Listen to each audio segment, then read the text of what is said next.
benar-benar jauh banget juga. Dan kalau kita ngomongin dari segi damage-nya, wah, satu Renner Apathy aja harusnya udah bisa memberikan cicilan yang begitu besar. Bahkan sampai ke arah seorang Lilia juga dengan Magic Shoes-nya. Ya, sekalipun bukan Beatrix, menurutku masih ada satu hero yang tersisa, itu adalah Leslie. Yes, itu Dan juga. Leslie juga bisa lumayan cepat untuk menumbangkan frontliner atau bahkan match yang middle cost combat seperti Lilia.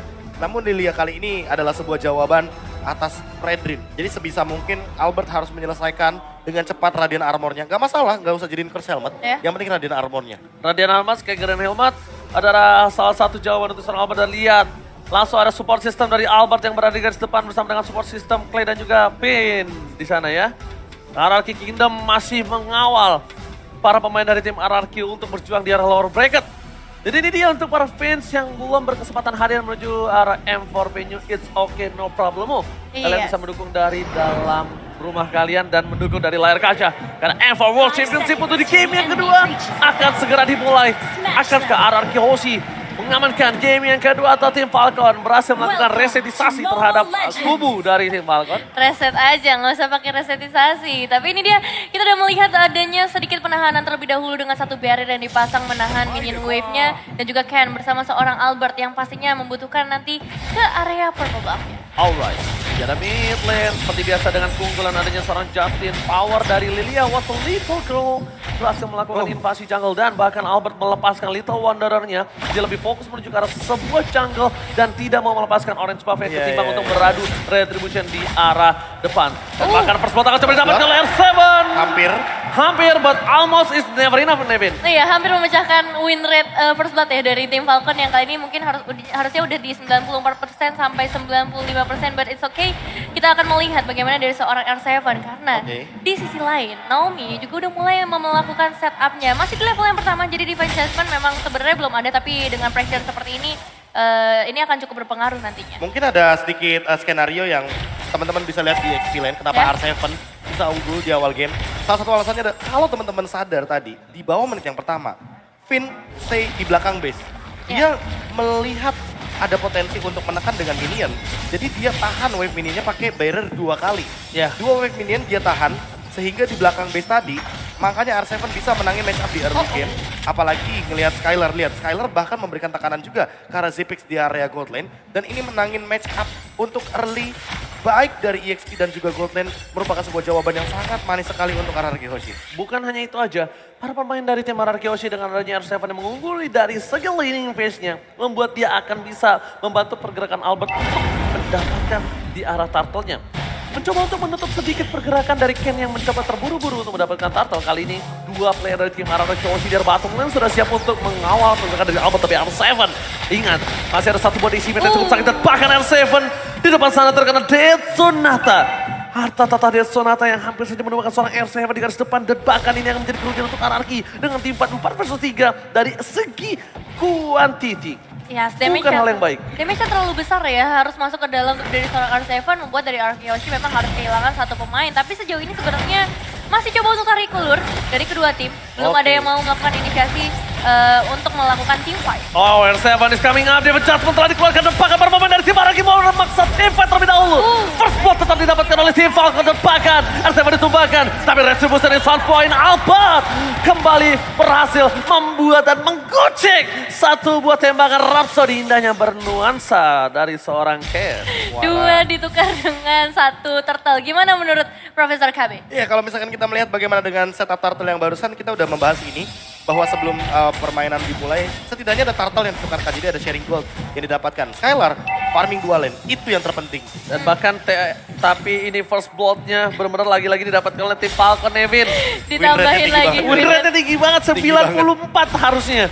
Dan bahkan, para pemain dari tim RRQ dengan adanya satu buah turtle yang didapatkan, mereka masih belum bisa mengejar ketertinggalan yang dimiliki dari tim Falcon. Renner Apathy di menit yang ketiga sudah berhasil mendapatkan seperempat darah dari Zipix. Apalagi semakin di late game semakin sakit tembakan. Iya, masih menuju ke arah 4 menit. Impact yang terlihat dari para pemain RRQ Hoshi udah mulai muncul. Tapi lihat, dari seorang Naomi juga terus akan memberikan pressure-nya. Di level yang kelima di Pachesman, tadi sempat terlihat juga menarik salah satu pemain dari RRQ Hoshi. Bahkan memberikan hasil 2 eliminasi untuk teman-teman dari tim Falcon. Alright, dan ini emblem yang Profesor KB. Iya, rata-rata pada langsung menuju kepada movement speed. dan juga attack damage. Tapi yang paling unik adalah dari bagaimana kita melihat untuk sebuah hybrid penetration yang dimainkan juga sama Naomi. Jadi dia ambil hybrid dragon iya, hybrid penetration juga iya. Dia ingin menambahkan setidaknya sedikit damage tambahan bagi nanti yang terkena Divine Judgment. Karena mau bagaimanapun Naomi memiliki efek debuff yang dimana akan menimbulkan sedikit damage reduction kepada teman-teman dari RRQ Hoshi. Namun itu pun memerlukan posisi yang cukup berbahaya dan sangat beresiko sekali. Sehingga di sini Naomi harus lebih berhati-hati apalagi lawannya Finn. Dengan menggunakan wall charge mungkin saja kejadian seperti game yang pertama akan terulang kembali dengan membawa angin dan tren positif bagi RRQ Hoshi. Again di arah Turtle ini akan ada kembali perebutan Turtle yang akan mereka perebutkan di RRQ Hoshi.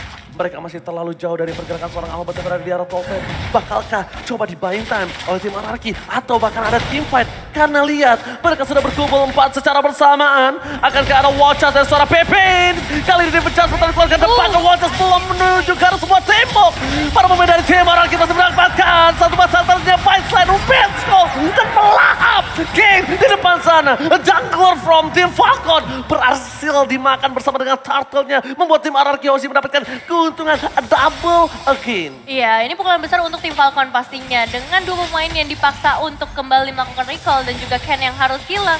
Ditambah lagi mereka harus kehilangan Turtle yang kedua. Jadi bisa dibilang first blood di awal-awal bukan menjadi impact yang maksimal bagi teman-teman dari tim Falcon. Dan untuk statistiknya, RRQ ini rank pertama dari tim gold per gamenya. Yaitu di angka 59.538. Jadi kita juga punya prestasi dari sini. Iya, terlihat solid tentunya bagaimana cara mereka untuk mengembalikan sebuah objektif dan juga mengambil leading untuk goldnya. Karena sempat kita melihat bagaimana Falcon mengungguli dari segi gold leadingnya. Dan untuk sekarang Albert Retribution, walaupun miss tapi setidaknya ingin mencoba untuk melakukan sebuah invasi. Oke, tapi lihat langsung diketok terhadap seorang Albert memilih untuk mundur terlebih dahulu Zipax. Menuju ke arah Finn, tapi Finn too strong kayaknya tidak bisa di all in oleh para pemain dari tim dari Falcon. Melepaskan begitu saja dengan seperempat darah yang dimiliki dari seorang Finn. Dan bahkan lihat dengan prestasi yang dimiliki dari tim Anarki bisa berhasil mendapatkan 1 buah tiket watch party tentunya ya. Dan juga M4. Nah, 59.000. Iya bener sih, nggak salah sih. Item nggak Profesor? Wah, pikiran sampai sana ya. Kebeli juga tuh Clock of Destiny buat play dan buat sekarang akan menuju kepada Glowing One lagi sepertinya. Karena melihat banyaknya hero yang berada di lini depan dan agak sedikit terganggu dengan efek dari Glowing One. Tapi di satu sisi kalau melihat dari R7 sendiri, R7 lebih memfokuskan itemnya dengan beberapa paduan lah untuk kita melihat ada Dreadnought Armor, terus mungkin dia akan menuju kepada Blade Armor sekalipun agar nanti Ken tidak bisa memiliki damage yang cukup. Kalau menurutku pribadi, akan lebih oke kalau R7 akan langsung menuju kepada Antivirus agar tidak terkena penetrasi yang begitu tinggi daripada Ken karena burst-nya dengan menggunakan Divine Judgment dan juga Rhapsody ini bisa instan banget kalau misalkan nanti gold-nya akan seimbang. Ini benar-benar tembakan dari Skylar is on point terus, harus dipanaskan lagi untuk di arah metode late game-nya nanti. Dan mungkin R7 dengan ada Antivirus plus Sky Guardian Helmet nantinya, kita akan lebih sulit untuk dimakan oleh seorang Ken. Masih dapat bertahan di arah bottom lane. Dan para pemain dari tim RRQ Hoshi, mereka sudah standby on position. Turtle perfect kah akan diamankan oleh tim RRQ Hoshi karena Albert sudah berada di garis depan. Tidak kenal takut dan Rene Rapatinya is on point from Justin. Harus memilih mundur dan bahkan Albert sudah pasti memantapkan diri dan watch out from Finn! Berhasil mendapatkan 3. Sprinter dan dikeluarkan. Tidak ada yang bisa diselamatkan tapi Yellow Flash masih beli ke arah belakang membuat tim RRQ harus mengejar Zipax ke arah mid lane-nya. Melepaskan 2 target empuk dari tim Falcon. Setidaknya mereka akan mencoba invasi menuju ke arah mid lane. Turret ini lebih mahal dibandingkan 2 point kill. Tapi dengan adanya Lilia was a little cool. Defense yang cepat untuk clear minion sangat sulit didapatkan untuk turret yang pertama dari tim RRQ. Iya, jujur susah banget. Apalagi dari seorang Lilia ini dengan Black Chest ya, dia selalu menguras ultimate dari teman-teman RRQ. Bahkan disiplin yang begitu pasti dari seorang Justin. Ketika damage dari Skylar udah masuk, dia nggak mau keluarin buru-buru karena dia tahu setelah itu bakal ada team fight yang menghampiri mereka. Dan sejauh ini juga memang dari RRQ Hoshi semakin mengungguli dengan 3 turtle yang diamankan berturut-turut. Dan aku makin yakin ya, Finn ini adalah otak dari RRQ Hoshi. Yes. Ketika dia mendapatkan sebuah informasi bahwa tim Falcon ada 3 pemain di area mid lane, Skylar-nya baru bergerak menggunakan Ibirus Station. Setidaknya tadi kita sempat lihat bahwa Skylar muter dulu kan. Iya, benar banget. Tapi Watchers menuju ke arah seorang Justin Finn. Terbakar di depan sana, tidak bisa dilakukan follow up. Albert ditinggalkan, tidak ada bisa menemani dan Divine Judgment terhadap seorang Skylar berhasil dipendung. Albert mundur ke arah belakang. R7 menjadi badan terakhir yang dimiliki tim RRQ Hoshi untuk melakukan disengage. Tim Falcon kali ini berhasil menumbangkan Finn. Walaupun begitu, inisiasi yang dilakukan oleh seorang Naomi ini bagus banget. Yang harus diperhatikan adalah dia menginisiasi di posisi yang salah. Kalau nantinya akan ada inisiasi seperti itu di posisi yang benar, ini Skylar udah bisa ditumbangi dengan cepat. Jadi pelajaran di tim fight sebelumnya. Scalar tidak boleh terlihat posisinya atau batang hidungnya sama sekali. Iya, tidak boleh terlihat apalagi kali ini dia memegang damage yang begitu besar. Bahkan untuk saat ini dengan HP yang terbatas, Naomi kayaknya bakal coba untuk nge-all in. Masih ada seorang Finn yang bisa memberikan sedikit penghalangan, tapi Magic Shockwave yang dikeluarkan oleh seorang Justin nampaknya nggak bisa ditahan lagi. Albert memberikan pembalasan karena seorang Naomi. Double kill untuk seorang Justin. Tapi Justin dalam bahaya besar ketika berhadapan dengan seorang Albert dan juga R7 yang baru saja hadir kali di shutdown. Diamankan. Itu dia informasi komunikasi dari seorang Albert, dilepaskan saja Justinnya bukan tanpa alasan karena udah ada R7 di sana yang siap menunggu. Karena para pemain dari tim RRQ OC kali ini mereka tetap harus kehilangan satu buah auto turret yang cukup mahal. Untungnya dari RRQ OC tidak terlalu depending on purple buff. Salah satu keuntungan dengan adanya fighter Fredrin di area jungler, ketika buffnya tercolong bukan menjadi masalah dan masih bisa melakukan team fight. Bahkan Geralt Open. Selamat datang Bapak Lord yang terhormat kali ini untuk RRQ Hosika atau tim Falcon yang siap mendapatkannya. Melihat potensial masih ada seorang Harger bottom lane. Dari tim RRQ OC mencoba untuk melakukan poking dan baiting di arah Lordnya. Ken is coming up, Watchers dikeluarkan. Tepakan instant pick up. Naomi gak bisa bertahan, Lord diamankan oleh RRQ OC. Burst down damage yang begitu besar kali ini RRQ memegang keuntungannya dan Falcon apakah bakal mencoba untuk mencari lebih karena Civex bisa di shutdown juga dengan tembakan dari seorang Skylar meskipun memang pada akhirnya double kill. Dia berkali oleh seorang Ken tapi tetap pembalasan yang diberikan oleh RRQ Hoshi masih menjadi keuntungan untuk mereka. Yang aku suka adalah snowballing yang masih dipegang oleh tim RRQ Hoshi Profesor KB sampai menit ke-10. Bener, nggak ada benar-benar tempo yang turun sama sekali. Mereka tetap memberikan tekanan kepada objektifnya. Dapetin 3 turtle seolah-olah mereka ini haus sekali terhadap objektif setelah mereka diturunkan dari upper bracket. Dan ini yang aku suka, semangat yang baru dimunculkan kembali dari RRQ ketika mereka mencoba untuk mengamankan perfect turtle ditambah dengan Lord dan kontes yang terbaik tadi di area dari River ketika Zipixnya jump in ke tengah-tengah team fight. Dan yang paling aku suka dari Clay, ketika dia tahu lawannya Harit, ada shield absorb, bikin Necklace of Durance. Gak usah basa-basi, bikin respect item dan tumbangkan. What does with Blacker? Berhasil mendapatkan satu. Justin ditumbangkan begitu saja. Instant pick up dilakukan. Finn tidak bisa ditutup pergerakan dari Libero Spation. Kali ini mencoba diganti dengan satu Moreno Apate. 2 point kill berhasil didapatkan. RRQ Hoshi. Mereka masih memiliki super minion. Mereka harus mendorong terlebih dahulu di build lane-nya. Karena di bottom lane. Mereka telah berhasil mendapatkan outer dan inner turret secara bersamaan. RRQ Hoshi melakukan snowballing yang tidak bisa dihentikan tim Falcon sampai menit ke-11. Tapi yang aku takutkan adalah di atas menit ke-12.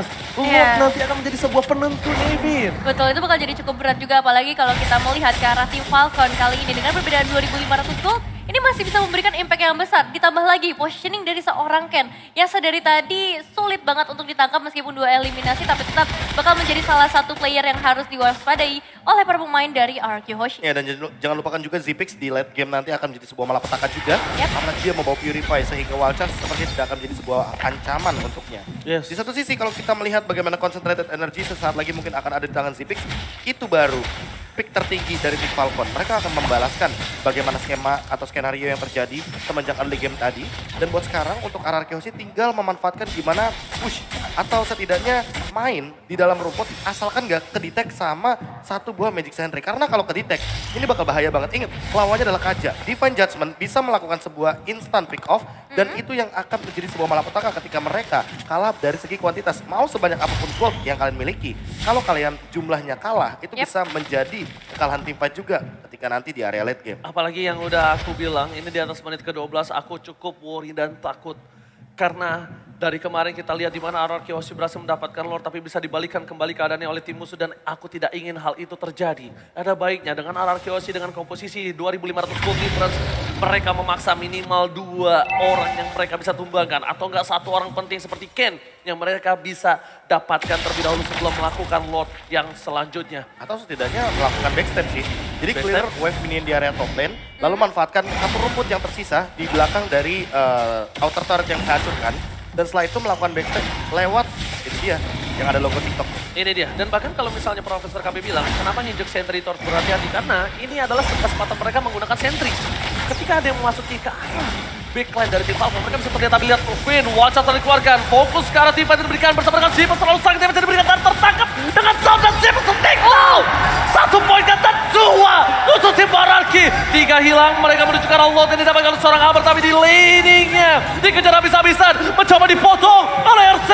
Lord Lane by UBS Gold berhasil di tangan dari tim Mararki. Mereka tidak mengendorkan permainan mereka. Mereka coba untuk mendorong menuju ke arah tengah, di arah top lane. Mereka mendorong dengan Bapak Lord yang terhormat, Nevin. Iya, sekali ini minion wave-nya udah mulai memasuki ke area base, tapi dengan 2 pemain tersisa dari tim Falcon kayaknya masih agak cukup sulit, tapi ketika adanya Lord mungkin akan ada sedikit nasib berbeda. Dan kita lihat sempat tadi pergerakan dari seorang Clay ya, satu flicker ofensifnya berhasil memulangkan Justin, dan itu impactnya besar banget ketika nggak ada lagi magic shockwave yang bisa dikeluarkan oleh seorang Justin. Mereka mencoba untuk menghabiskan sword skillnya di arah top lane, karena mereka akan bisa sebelumnya di arah bottom lane yang super mini yang mereka miliki. 3 base akan coba mereka ompongkan secara bersamaan. Dari Finn membuka badan di garis depan, belum ada Walter, tapi Walter sudah terida dan didapatkan dengan instan. Unstoppable, Rina rapati from Skylar. Masih coba untuk memaksa menuju ke arah seorang Ken dan Sonata. Fokus ke arah base-nya, tidak boleh terlalu berburu. Mereka harus mundur terlebih dahulu, mencoba untuk menumbangkan seorang Ken karena damage-nya terlalu besar, tidak bisa dibendung lagi oleh tim Arkeosi. Diberi fashion, clear minion, tidak mau dikasih nafas. Mereka mau fokus ke arah base-nya, tapi belum terperangkap pergerakan dari seorang Justin. Endgame? Apakah disisin? Apakah endgame akan terjadi? Karena para pemain dari tim Ararki mereka tersisa 4 dan keraguan-raguan. Clay! Dan Falcon! Shut down! Didapatkan Skylar mencoba untuk fokus ke arah base-nya. Masih ada satu more Shimin. Memilih untuk mundur terlebih dahulu karena Yellow Flash gak bisa lagi dibendung damage-nya dan Rena rapati. Hampir saja connect, dan untuk sekarang mereka harus disengage karena sudah lewat dari titik 41. Jadi mau nggak mau wave minion akan muncul, dan kalau mereka melanjutkan teamfight hanya akan menambahkan pundi-pundi shutdown dan gold yang akan dikembalikan oleh tim Falcon. Apalagi dengan 6.000 gold sekarang. Kalau misalkan kita melihat dari instant replay, lihat bagaimana skenario yang paling cepat dari Finn ketika dia sadar bahwa Wild Chance adalah kunci dari kemenangan teamfight yang sebelumnya. Jadi mereka ingin memanfaatkan kembali Wild Chance dan juga barrier yang digunakan. Namun sayangnya dengan trade yang dilakukan oleh Clay, Deden from Bogor, tapi ternyata masih belum cukup untuk melakukan endgame karena deket banget sama detik 41. Dan lihat betapa kuatnya dia defensif, Nevin. Iya, defensifnya benar-benar pas banget dari tim Falcon sendiri, meskipun tadi hanya ada 2-3 pemain yang tersisa ya, tapi mereka masih bisa kontrol ke arah wave minion dari para pemain Arki Hoshi. Dan nggak masalah sih sebenarnya, karena kali ini dari Arki juga punya kesempatan yang besar ketika 3 base turretnya udah nggak ada lagi, dan sebentar lagi Lord juga akan muncul kembali ke dalam lane of down. Ya, tapi permasalahan utamanya adalah bagaimana cara untuk menangkap ke arah Justinnya kembali. Ya. Karena tadi kenapa teman-teman dari RRQ belum sempat untuk melakukan endgame? Karena Justinnya juga udah mulai muncul, dan itulah dia kesempatan untuk melakukan clear wave dengan cepat. Karena kita tahu sendiri Lilia itu benar-benar hanya membutuhkan 2 stack atau tidak 3 stack aja lah untuk setidaknya bisa melakukan clear wave dengan cepat. Oke, 3, 2, 1, selamat datang Bapak Lord yang terhormat di Land of Down.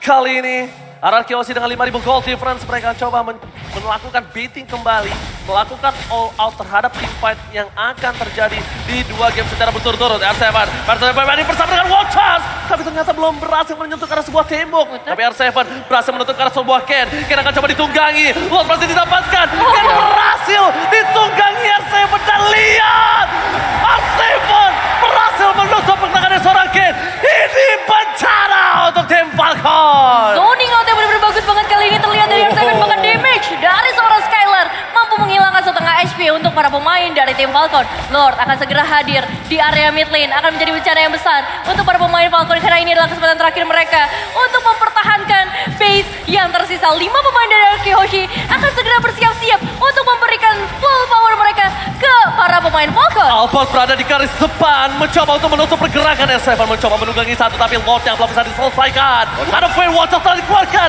free hit from Denden from Bogor, mencoba menemukan Yellow Flash,